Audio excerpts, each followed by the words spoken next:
Caruso, legale di Filippo Turetta, ha formalizzato in questura la denuncia per le minacce ricevute attraverso una busta con 3 proiettili inviata al suo studio. Solidarietà da Gino Cecchettin.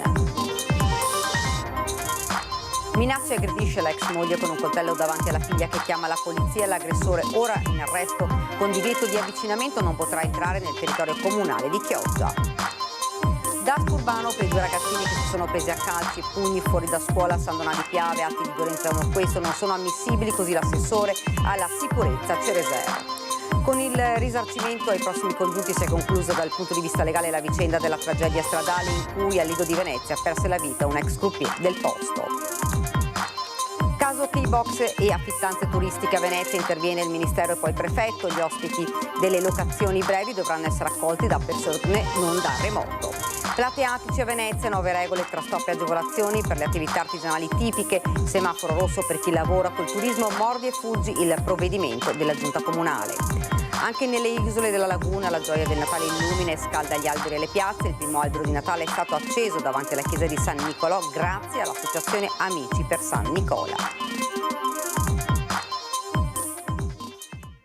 Buonasera, ben ritrovati, edizione veneziana dei nostri telegiornali. Lo avete sentito, l'avvocato Giovanni Caruso, legale di Filippo Turetta, ha formalizzato oggi in questura la denuncia per le minacce ricevute ieri attraverso una busta con 3 proiettili che gli è stata inviata nel suo studio di Padova. Sentiamo le dichiarazioni che l'avvocato Caruso ci ha rilasciato al telefono.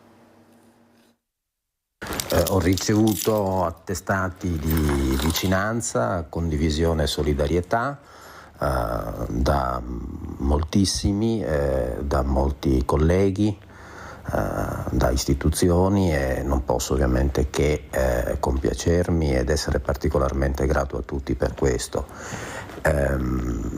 Mi limito semplicemente ad auspicare che i toni si possano abbassare, si possano misurare, ecco, le parole, perché è un momento, una situazione particolarmente faticosa. Non sminuiscono la vicenda, ma cercano di abbassare i toni, le parole dell'avvocato Caruso dopo le minacce ricevute. Il legale è stato in questura in queste ore per formalizzare la denuncia dopo aver ricevuto 3 proiettili. Le cartucce erano state spedite nella sede dello suo studio di Padova in una busta bianca regolarmente affrancata, avvolte da alcuni fogli senza scritte. Digos, squadra mobile, sono intervenuti sul posto con la polizia scientifica per analizzare la busta e i proiettili alla ricerca di eventuali tracce. Grande la solidarietà ricevuta da Caruso, anche da Gino Cecchettin, con un post nel quale ha condannato ogni forma di intimidazione e violenza. La giustizia deve fare il suo corso in un clima di rispetto e serenità. Atti come questi non rappresentano alcuna forma di solidarietà verso le vittime, anzi rischiano di offuscare la serietà del lavoro che stiamo portando avanti con la fondazione dedicata a Giulia, ha spiegato Gino Cecchettin.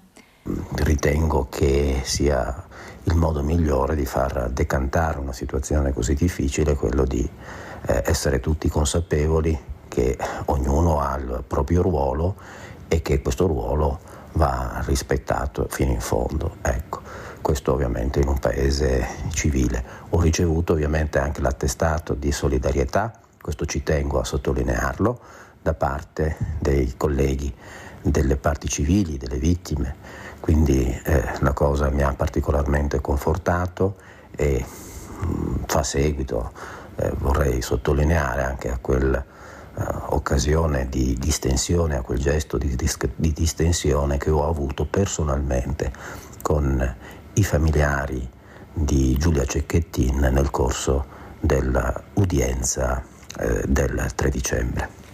In passato, non appena incaricato della difesa di Turetta, Caruso aveva già ricevuto minacce, ma ora con l'invio dei proiettili il timore è concreto. La tensione è alta ed è stata disposta una misura di vigilanza per l'avvocato, decisa dal Comitato per l'Ordine e la Sicurezza convocato nelle scorse ore in prefettura a Padova. Il servizio di vigilanza è organizzato in 3 aree: l'abitazione del legale, il suo studio e l'istituto dell'Università di Padova, dove Caruso è professore ordinario di diritto penale. Solidarietà all'avvocato Caruso dalla Camera Penale, che ha poi commentato le parole scritte sui social da Elena Cecchettin, sorella di Giulia, sostenendo che sviliscono la funzione difensiva, aggiungendo che una sentenza può essere criticata tramite gli opportuni rimedi giudiziari, mentre appare un fuor d'opera farlo sui social senza neppure avere contezza delle basi giuridiche sottese alle decisioni. Infine una critica ai media, a riprendere le parole di una persona non competente in tema di diritto, con cui vengono criticate arringhe sentenze che sono al più uno sfogo di chi soffre per la macabra morte di una parente, appare riconducibile a un tralignamento nella secondare l'onda di demagogia populista che sulla spinta di un malcelato moralismo pervade ogni ambito, sostituendosi persino alle decisioni tecniche. Ed anche la famiglia di Filippo Turetta è sotto sorveglianza da ormai un anno. Bersagli dell'odio da oltre un anno, anche i genitori di Filippo Turetta sono sottoposti a sorveglianza. I carabinieri con pattuglie giornaliere presidiano la casa della famiglia a Torreglia dopo le minacce e gli insulti rivolti attraverso il web, in particolare dopo che a luglio era stato diffuso il video del colloquio in carcere tra Filippo Turetta e i suoi genitori. A nulla erano valse le scuse fatte dal papà, che aveva cercato di spiegare le sue parole. Gli odiatori del web si erano accaniti con insulti contro la famiglia del 22enne assassino di Giulia Cecchettin. Mamma e papà di Filippo Turetta dal novembre del 2023 vivono barricati in casa, le uscite sono rarissime e per andare a trovare in carcere a Montorio il figlio. Da mercoledì Filippo Turetta è un ergastolano e sta scontando la sua pena non in regime di isolamento diurno. Sembra abbia confidato di essere preparato alla sentenza. Sono rimasto impietrito, ma non mi aspettavo nulla di diverso, avrebbe detto. Ed ora una notizia giunta da poco in redazione: incidente mortale nel tardo pomeriggio in via Colombara Marghera tra l'hotel alle Torri e l'area per il lavaggio delle cisterne, nello scontro tra un'auto ed una moto. Un ragazzo di 21 anni che era in sella alle due ruote ha perso la vita. Sul posto sono intervenuti gli operatori del SUEM 118 e per i rilievi gli agenti della Polizia Municipale del reparto motorizzato. Ed ancora cronaca: minaccia e aggredisce l'ex moglie con un coltello davanti alla figlia che chiama in aiuto la polizia. L'aggressore di Chioggia è stato arrestato. Ha minacciato la ex moglie passando dalle parole ai fatti, puntandole contro un coltello da cucina. A chiamare aiuto la figlia, con l'aggressore che, nonostante l'arrivo e la presenza della polizia, ha continuato a inveire contro l'ex compagna. È stato arrestato per maltrattamenti. Il fatto nei giorni scorsi a Chioggia, all'interno dell'abitazione in cui la coppia ancora conviveva. Dagli accertamenti sul posto è emerso come la compagna già in passato fosse stata vittima di episodi di violenza analoghi da parte dell'uomo. Il giudice, dopo aver convalidato l'arresto, ha disposto nei confronti dell'indagato l'allontanamento dalla casa familiare e il divieto di avvicinamento alla donna, nonché l'applicazione del braccialetto elettronico. Per effetto delle norme anti-stalking non potrà entrare nel territorio comunale di Chioggia.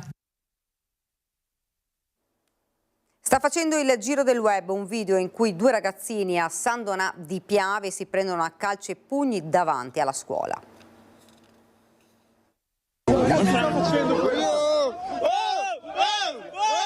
Eccolo il video che in poche ore si è diffuso nel web. Due ragazzini, studenti, si prendono a calci e pugni nei pressi del centro studi di via Perugia a San Donà di Piave, circondati da decine di coetanei che esultano per l'uno o per l'altro anche quando uno viene messo al tappeto.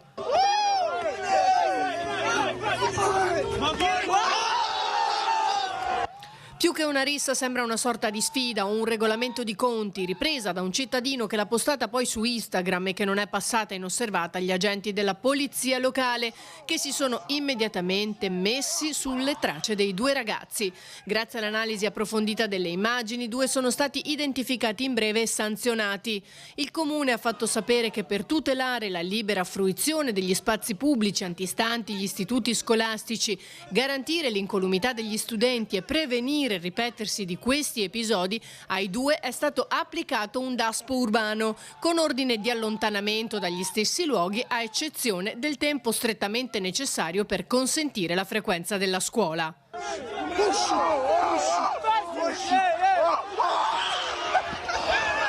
Atti di violenza come questo non sono ammissibili nella nostra comunità, è stato il commento dell'assessore alla sicurezza Cereser, e la misura del DASPO urbano, ha concluso, sarà applicata ogni qualvolta dovessero ripetersi episodi di simile gravità. Con il risarcimento ai prossimi congiunti si è conclusa, almeno dal punto di vista legale, la vicenda della tragedia stradale al Lido di Venezia in cui perse la vita un ex croupier. Ha patteggiato un anno di reclusione pena sospesa, oltre alla sospensione della patente per disposizione del prefetto, l'albergatore veneziano che nel marzo scorso travolse e uccise sul colpo Stefano La Sorella, ex croupier del Casinò di Venezia, mentre quest'ultimo stava attraversando la strada sulle strisce pedonali a poca distanza da casa, il sinistro stradale in via Sandro Gallo, altezza Bar da Bepi al Lido di Venezia. A chiudere la vicenda, almeno dal punto di vista legale, anche la transazione del risarcimento già avvenuta ai familiari della vittima attraverso la compagnia assicuratrice del mezzo investitore, una cifra economicamente importante, anche se qualsiasi importo non potrà mai compensare la vita e la perdita di una persona cara. Così il legale dei familiari della vittima. E detto accordo è sicuramente stato favorito dalla transazione che è stata raggiunta in ambito risarcitorio con la compagnia di assicurazione del mezzo responsabile e i familiari del povero La Sorella, la moglie, 2 figli, una nipote e 3 fratelli. Una vicenda che riporta di triste e tragica attualità la frequenza sempre più preoccupante dei gravi incidenti stradali nell'isola, come conferma l'avvocato Augusto Palese, che segue anche l'associazione familiari vittime della strada. L'episodio di La Sorella. L'Associazione Italiana Familiari Vittime della Strada fa appello alla pubblica amministrazione del Comune di Venezia e alle forze dell'ordine affinché investano in prevenzione di questi incidenti.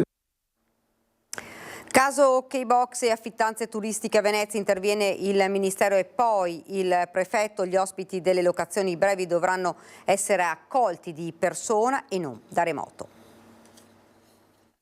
Per evitare rischi per l'ordine e la sicurezza pubblica in relazione all'eventuale presenza di persone pericolose o legate a organizzazioni criminali o terroristiche, il Ministero dell'Interno nei giorni scorsi ha disposto che non ci saranno più identificazioni da remoto, ma accoglienza in loco per gli ospiti degli alloggi turistici. La misura avrà un impatto molto forte nelle città turistiche, in particolare a Venezia, dove sappiamo esserci moltissime locazioni turistiche dotate delle ormai famosissime key box, eccole qui le tastierine oppure le cassettine all'interno delle quali si inseriscono poi le chiavi. Ebbene, potrebbero sparire quanto prima. Una notizia colta favorevolmente in città, anche se renderà meno felici i proprietari delle locazioni turistiche. Penso che sia giusto. Penso che sia giusto perché non c'è nessun controllo, anche per quanto riguarda i servizi degli operatori ecologici, fra virgolette, e tante altre cose. E bisogna vedere, al fine della sopravvivenza della città, con questo profilo di città, se deve diventare una città qualsiasi, è unicamente il luogo di sfruttamento della situazione. Bisogna assolutamente andare a ricevere l'ospite e spiegargli anche come funziona la città, altrimenti in molti casi anche l'ospite non sa dove lasciare le immondizie. Sono veneziana e sono contenta di questa decisione. L'intervento del Viminale anticipa quello che il Comune ha previsto nel testo del nuovo regolamento sugli affitti brevi. Ha introdotto nel suo regolamento in discussione oggi in Consiglio Comunale l'obbligo di check-in e accoglienza in persona e l'obbligo da parte di chi accoglie anche di spiegare al turista le regole di convivenza all'interno del condominio, le regole che riguardano anche la raccolta dei rifiuti, le regole che riguardano anche la convivenza e il divieto di fare rumori sopra una certa fascia oraria, insomma regole di buon senso. Per quanto riguarda le scatolette, le famose key box che sono appese un po' in tutte le città turistiche italiane, noi stiamo stiamo riaggiornando il nostro regolamento edilizio perché si inserisca al suo interno il divieto di installazione di queste scatolette. Questa circolare del Ministero dell'Interno infatti chiarisce solo l'obbligo di check-in in persona, ma non vieta l'installazione di queste key box. Sarà il nostro regolamento edilizio, in assenza di altre comunicazioni nazionali, a prevedere questo divieto, dandoci la possibilità di intervenire per rimuoverle. Plateatici a Venezia, nuove regole tra stop e agevolazioni per le attività artigianali tipiche, semaforo rosso per chi lavora col turismo mordi e fuggi. Plateatici a Venezia ed estuario, con esclusione delle isole del Lido e di Pellestrina, si ricomincia con nuove regole e nuove disposizioni. A deciderlo l'ultima delibera di giunta condivisa con le associazioni di categoria. È una delibera che abbiamo portato in giunta che stravolge completamente quello che è il concetto dell'occupazione in suolo pubblico da parte delle attività produttive. A decidere sulle concessioni un'apposita commissione tecnica. Arredi di qualità, non vogliamo più lo standard e quindi abbiamo messo in piedi una commissione tecnica che andrà a valutare le richieste che provengono dalle attività produttive. Tra gli elementi di arredo, semaforo rosso per articoli in plastica, salvo specifiche deroghe quali frigoriferi, chiusure verticali, pedane, espositori a girandola, ad esempio. Tra le principali novità, l'ampliamento ai soggetti titolati quali alberghi che avevano già concessioni rilasciate prima del 2015, con ampliamento delle attività commerciali destinate alla residenza e così per prodotti di artigianato locale. Ad esempio Burano, che può rappresentare bene la situazione, cercare di lavorare per dare la possibilità a chi vuole occupare il suolo pubblico a quelle attività che però portano qualità degli artigiani, quegli artigiani che lavorano sapientemente portando avanti le tradizioni locali della nostra bellissima città. Quindi a loro sarà dedicata un'attenzione, sarà concesso il plateatico, mentre per chi vuole lavorare con il turista mordi e fuggi, quel turista occasionale che arriva in città, lo potrà fare solo all'interno del proprio negozio, ma non utilizzando il suolo dei cittadini veneziani. Non solo in centro storico e terraferma, la magia del Natale illumina anche le isole della laguna. Anche nelle isole della laguna la gioia del Natale illumina e scalda i cuori e gli alberi nelle piazze. Il primo albero di Natale è stato acceso davanti alla chiesa di San Nicolò al Lido di Venezia, grazie all'associazione Amici per San Nicola, diretta da Marina Faraguna, al parroco di San Nicolò Don Massimo Ferrazzo, oltre al comune Evera, un gesto anche in occasione della festa patronale di San Nicola del 6 dicembre. Sulle note del coro femminile Giuseppe Verdi di Venezia, diretto da Francesca Seri, con alla tastiera Francesco Bertotto, e poi l'esibizione di Francesca Seri con i flauti del Morosini, si è invece illuminato l'albero in Grambiare, a cura della Proloco del Lido di Venezia e Pellestrina, che sabato e domenica alle ex officine Sorlini porterà all'Isola del Natale con anche il trenino natalizio e tante sorprese per grandi e piccoli. In tutte le comunità del Lido di Venezia abbiamo portato lo spirito natalizio e sperando che sia un bel Natale sereno per tutti quanti. In centro, Piazzale Santa Maria Elisabetta, Gran Viale, Piazzetta Lepanto, ci saranno i mercatini a tema, dove poter trovare piccoli regalini per Natale e continuare le feste. Da Venezia è tutto, ora la sigla e le previsioni del tempo, grazie per averci seguito, arrivederci.